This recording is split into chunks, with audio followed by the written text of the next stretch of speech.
Everybody should know by now that Katrina was not just a natural disaster, it was a man-made disaster. That is, it was an engineering failure.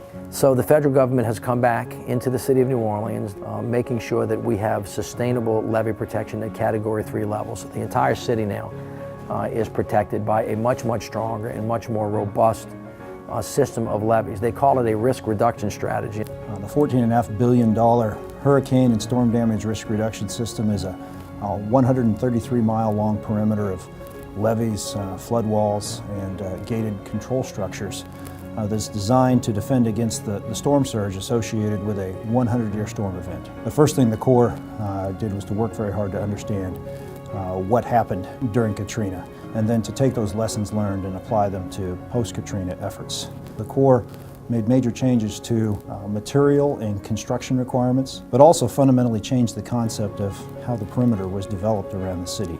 Or having the ability to close some of the major channels, the perimeter was pushed further outward, which eliminated the storm surge's ability to penetrate into the interior of the city. We really had to create strategy that leveraged all the investments possible in a neighborhood in order to make change. Greater New Orleans Urban Water Plan is a multi-parish vision for a city and a landscape that lives with water rather than against it. It's a plan that was paid for by the state of Louisiana using disaster recovery funding from the federal government, from HUD. And what it did was offered a solution through a resiliency plan for addressing these issues of flooding and subsidence in New Orleans. We see it as a multi-faceted benefit. One is reduction of floodwater. Then there's the economic benefit of by creating spaces that enhance the quality of the neighborhood. It will help trigger investment and make for better neighborhoods.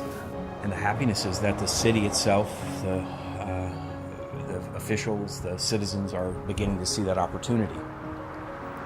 And as we ask these opportunities, you know, the first thing that arose was the question of where's the water?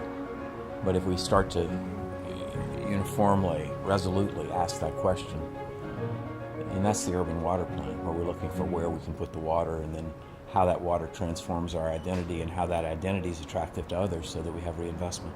The work being done in coastal restoration and management is vast and diverse.